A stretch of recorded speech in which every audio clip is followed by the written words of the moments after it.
দশম শ্রেণীর প্রশ্নবিচিত্রা ভূগোল ভারতের জলবায়ু এর এমসিকিউ প্রশ্নের উত্তর তোমাদের প্রশ্নবিচিত্রা বইতে রয়েছে।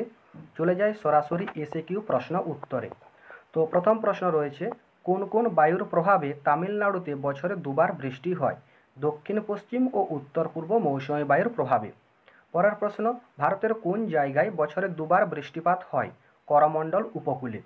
প্রধানত কোন বায়ু প্রবাহ ভারতের জলবায়ুকে নিয়ন্ত্রণ করে? মৌসুমী বায়ু ভারতের জলবায়ুকে নিয়ন্ত্রণ করে। চারের দাগে রয়েছে, ভারতের জলবায়ু কিরূপ? ভারতের জলবায়ু ক্রান্তীয় মৌসুমী প্রকৃতির। 5, কোন শক্তিশালী ক্রান্তীয় ঘূর্ণিঝড়ের প্রভাবে 2020 সালে দক্ষিণবঙ্গ ক্ষতিগ্রস্ত হয়েছিল? আমফান। এরপর শূন্যস্থান পূরণ।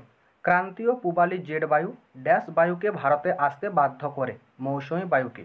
অনুরূপ প্রশ্ন, মৌসুমী বিস্ফোরণ ঘটে ক্রান্তীয় পূবালি জেড বায়ুর প্রভাবে। দুয়ের দাগে রয়েছে, গ্রীষ্মকালে স্থানীয় নিম্নচাপের প্রভাবে ঝড় ও বজ্র বিদ্যুৎ সহ বৃষ্টি অসমে বরদই ছিলা নামে পরিচিত।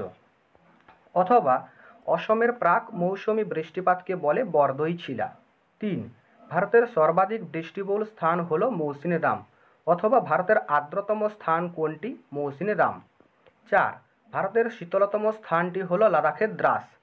নেক্সট প্রশ্ন, ড্যাশ মৌসুমী বায়ুর প্রভাব ভারতের শীতকাল প্রায় শুষ্ক প্রকৃতির হয়? উত্তর পূর্ব মৌসুমী বায়ুর প্রভাবে ভারতের শীতকাল শুষ্ক প্রকৃতির হয়। 6, ড্যাশ হল ভারতের সর্বাধিক খরাপ্রবণ রাজ্য? রাজস্থান। 7, মৌসুমী একটি ড্যাশ শব্দ? মৌসুমী একটি আরবি শব্দ। এরপরে শুদ্ধ অশুদ্ধ। একের দাগে রয়েছে, লু একটি আর্দ্র শীতল প্রকৃতির বায়ু। এটি অশুদ্ধ। সঠিক উত্তর হবে লু হলো একটি উষ্ণ শুষ্ক প্রকৃতির বায়ু। মৌসুমী বায়ুর প্রত্যাবর্তনের সময় ভারতে নিম্নচাপ বিরাজ করে। এটি অশুদ্ধ। সঠিক উত্তর মৌসুমী বায়ু প্রত্যাবর্তনের সময় ভারতে উচ্চচাপ বিরাজ করে।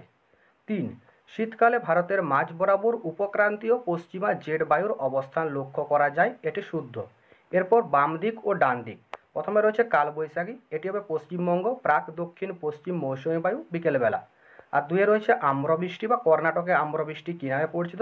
এগুলোর উত্তর হবে দক্ষিণ ভারত, কর্ণাটক, কেরালা।